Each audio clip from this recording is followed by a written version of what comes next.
It's show and tell time. I'm going to show you all the concerts I've been to because I save all the tickets. And I think most people can relate to that. Most people tend to save their tickets because it always serves as a memory of that night. And maybe you've even been to some of these same concerts. So I just thought I'd, share them. And, most of what I listen to is anything in the rock category, from classic rock to metal, So either you know these bands or you don't. I'm not really going to explain them or anything. I'm just going to breeze over all these and just show you, what I've seen. So I'll show the autographs first. This is Rob Zombie. He's really cool when it comes to autographing. He was doing like a CD store signing, and he wasn't just sitting in a chair. He was actually like walking around and shaking people's hands. I think that's really cool. Right here, I have Tony Iommi and Geezer Butler. I have Ozzy's autograph somewhere, but it's in a book because he just did a bookstore signing for his book I Am Ozzy. This is Metallica right here. This was the first time seeing Metallica. The opening bands were Days of the New and Jerry Cantrell, which was kind of odd for Metallica, I thought. This is Rob Zombie. Rob Zombie is the best show I've ever seen, in a way. And it's hard to say that because every show you go to, you always come out and say, oh, that was the best show I've ever seen. But I've seen him about 10 times. And as far as like visually, he puts on the best spectacle. He has like robots and pyrotechnics and stuff blown up, and it's just out of control. Here we have Korn, and this was actually Rob Zombie was before Korn, which was kind of strange considering he has the biggest like setup. This was Ozfest '99. This was first time seeing Black Sabbath. Rob Zombie was there. Slayer, Primus. That was really cool. This is Kid Rock. This was a free show. Well, it wasn't free. My dad worked at the venue, so I got in there for free. And Kid Rock. He's a cowboy. He's a pimp. He's a rocker. He's a rapper. Like, what the hell is he? But he puts on a good show. This was Metallica on the 4th of July, Korn, Kid Rock, Powerman 5000, System of a Down. They had a big fireworks show. This is really cool. It was my first time seeing Metallica up really close. This was AC/DC. Another one which I come out of and say, wow, that was the best show I ever saw. As far as like, Angus Young running around guitar soloing and all kinds of, antics like that, I say this was like the best traditional rock show I've seen. There's AC/DC again. And the opening bands, I'm trying to remember. Oh, there was Slash's Snake Pit on this one, and it was Buck Cherry on this one. This is Penn and Teller.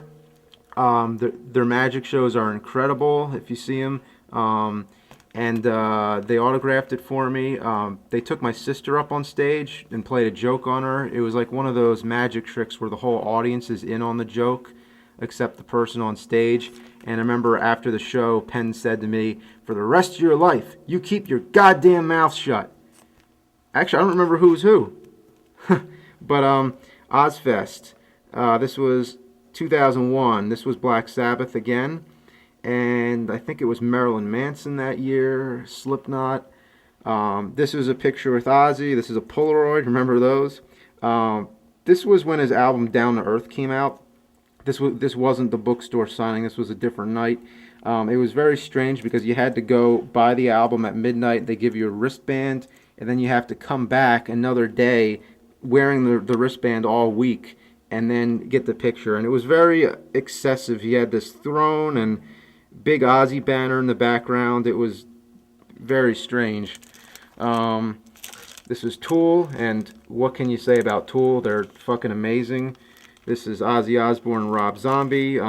This was a Christmas show. This was actually a couple days before Christmas. They did the Merry Mayhem tour, and Ozzy came out dressed as Santa on a sleigh and flew over the audience's head. They had a big cross with Santa Claus hanging on it, burning, and it was pretty crazy. This is Judas Priest, my first time seeing them extremely up close, and it was Ripper Owens singing. This was before the reunion with Rob Halford, and this was another night that I always remember as just being one of the best. It They played for like at least 2 hours, and it was just incredible. This was Tommy. Tommy was the Who album made into like a Broadway show, and that was pretty cool. This is Rob Zombie again at the Electric Factory, which is a small venue. This is when he started stripping down his show. Like, it wasn't as crazy as it used to be, but what's strange is I feel like his visual show has been declining, but his actual performance has been going up. Like, he sings better. He seems like he has more energy. Ozfest 2002. I think this was just Ozzy this year without Sabbath. Who the hell else was there? System of a Down, Rob Zombie as usual. Really cool. This was the real highlight was System of a Down. They just blew the place away, and since then I've been wanting to see System of a Down again. And at the moment they're not together doing anything, but hopefully that changes.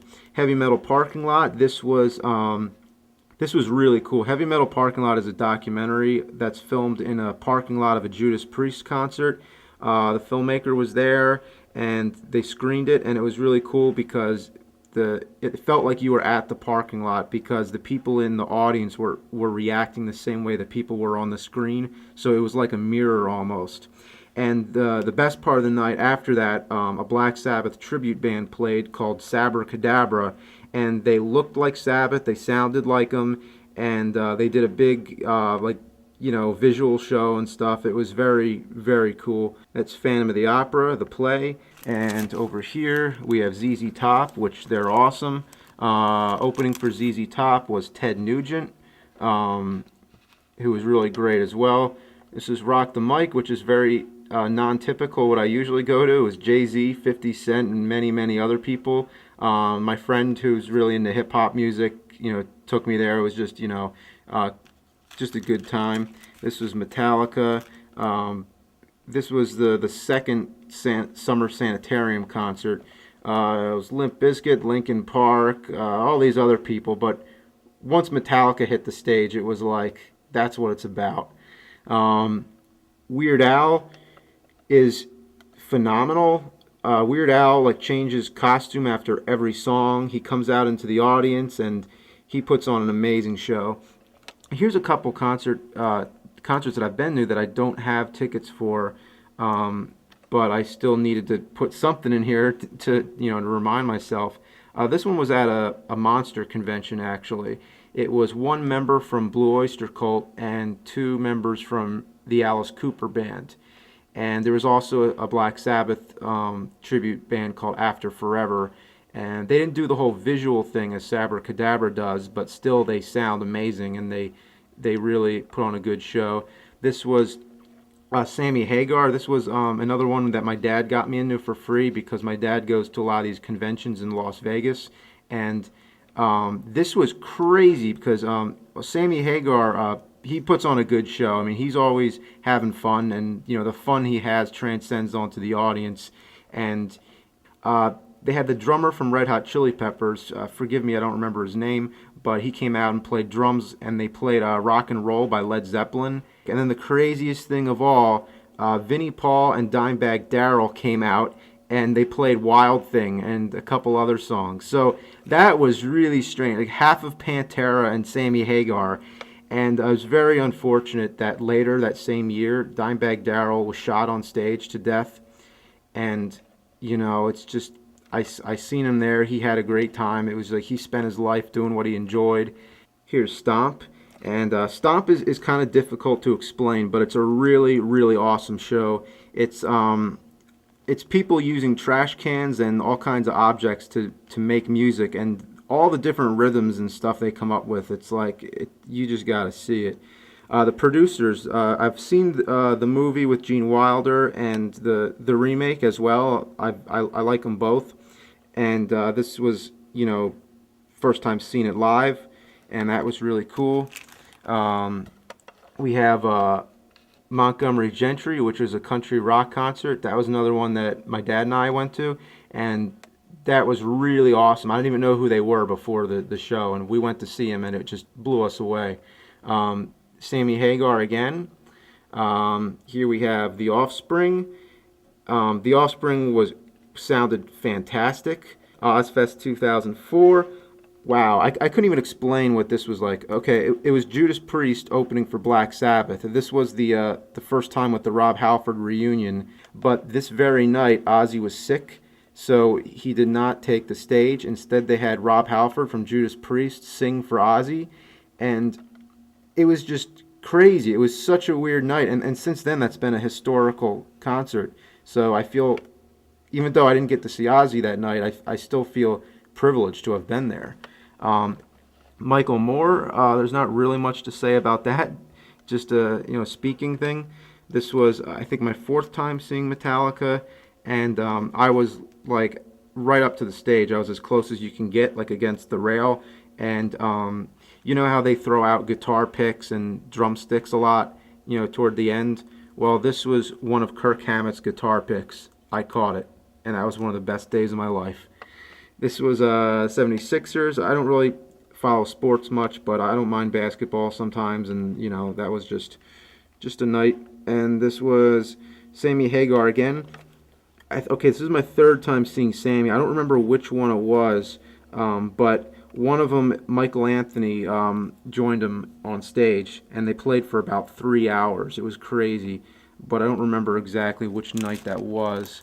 Dark Star Orchestra is like a very dedicated tribute band to the Grateful Dead. They played for about 4 hours, which may be the longest concert I've ever seen. This is Judas Priest. This was the first time seeing them on their own bill. And let's see, the opening band was Queensryche. But this was my first time really just seeing like an honest-to-God Judas Priest concert, and it was fucking amazing. This is Robert Plant, and this was as close as I'll ever get to seeing Led Zeppelin. But this was when his album The Mighty Rearranger came out, which is fantastic. He sounded amazing. They played some Zeppelin songs and changed them up a little to make them his own. This is Bryan Adams and Def Leppard. I was here for Def Leppard. And it was raining too, which was kind of neat because it was like there's a rainbow above the stage while they were performing. It was an outdoor concert in the rain. But we stuck around for Bryan Adams. Bryan Adams actually played after Def Leppard, so go figure that. And after seeing him, I was like, wow, Bryan Adams really kicked some ass, and I didn't expect that at all. Whitesnake was awesome. They were one of the first bands I ever got into when I was a little kid, so it was great, and it was very nostalgic to see them live in concert. This was Ozfest 2005. This was the last tour with Black Sabbath. With Ozzy. So before this, it was Iron Maiden. Iron Maiden got kicked off Ozfest a little later, which it was a long story, but also Ozzy lost his voice and didn't make a lot of shows. So Ozfest this year was a fucking mess, and I'm fortunate to have been able to see Iron Maiden and see Black Sabbath Ozzy before, he lost his voice. This was Aerosmith and Lenny Kravitz. I haven't heard too many great things about Aerosmith. People usually say that they're not so good live, but not this show. This show was really great. Rob Zombie again. Let's see. This was Wicked. Wicked is another Broadway show that follows The Wizard of Oz, except that it's the Wicked Witch's story. It's really cool. This is Counting Crows. Dave Chappelle, good old Dave Chappelle, one funny dude. This is Tool again, and over here, first time seeing The Who. The Who are amazing. That's about all there's to say. The Beatles, yeah, I saw the Beatles. I feel like I did. It's Rain, the Beatles tribute band. They look like the Beatles, they sound like them, and they change their appearance as the show goes on. They start to they sort of grow as the Beatles grow. It's really cool. Now, this was a rock reunion I never thought I'd see in a million years. Heaven and Hell was basically Black Sabbath with Ronnie James Dio as the singer.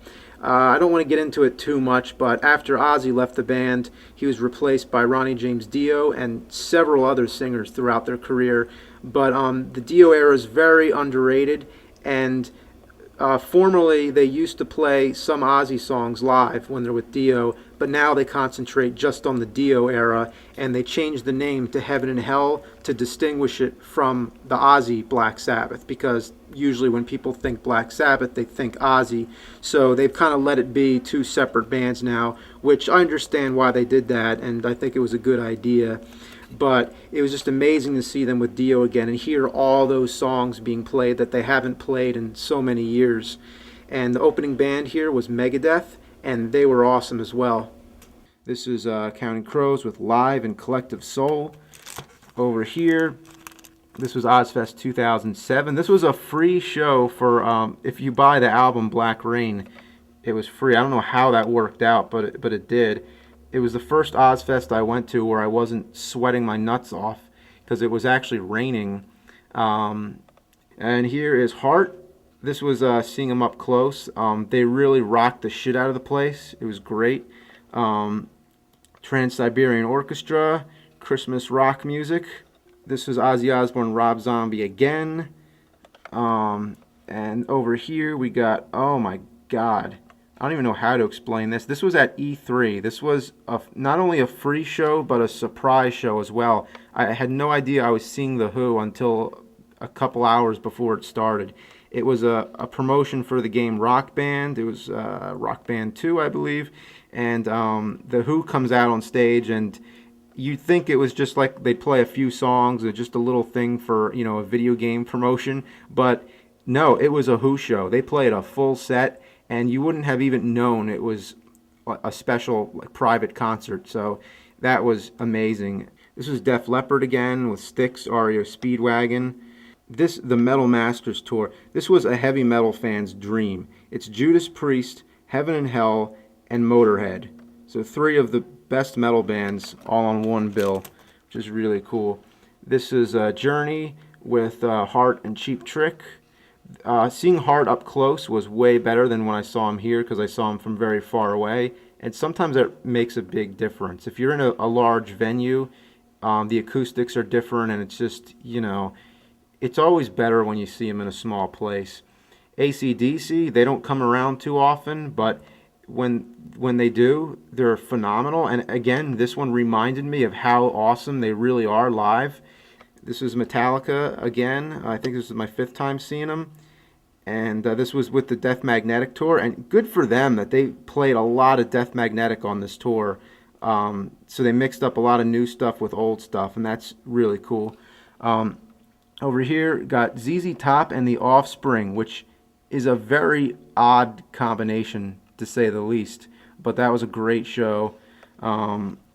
Judas Priest and Whitesnake. Judas Priest played the entire album of British Steel in its entirety, and then some. So Pearl Jam. Okay, this was a very interesting concert. I don't know if too many people are familiar. The Philadelphia Spectrum is a historic venue in Philadelphia. A lot of people might know it if you've seen my documentary, Rocky Jumped the Park Bench, which shows all the locations from the Rocky films, because it was supposedly where Rocky fought Apollo Creed. Well, that's the Spectrum, and they're tearing it down. So this was the final night. Well, there were 4 final nights. Pearl Jam played 4 nights at the Spectrum, and I don't remember which of those nights this was. It was like the 2nd or 3rd. And what was really interesting was that they played basically like all the songs they ever wrote over those 4 days, rather than playing like the same set every night. So it was very weird. Go to a Pearl Jam concert, not hear any of their, you know, major hits. There was no Yellow Ledbetter, no Better Man, no Even Flow. It was like they just spread all their songs out over those nights, which is an interesting way to do it, because if you were like a really diehard Pearl Jam fan, you would be a pig in shit to buy a ticket to all those concerts and hear all their songs. But for the casual fan or somebody just going there, you know, it's kind of disappointing that they don't play the same hits each night, because it's like, you know, give everybody a chance. So, you know, I have 2 like mixed feelings about how they did that. This was Blue Oyster Cult, and what was very interesting is that they were playing at the same theater where The Blob was filmed. They didn't make any mention of it, but you know, being in a theater where The Blob was filmed with Blue Oyster Cult playing Godzilla and Don't Fear the Reaper was just a night to remember. Twisted Sister. Now this, at first, I thought this was just going to be a Christmas concert because it's a Twisted Christmas. But it was a Twisted Sister concert. They played a Christmas song, then they played a Twisted Sister song, and they kept going back and forth. But it was really great. I mean, the way Dee Snider interacts with the crowd is very genuine.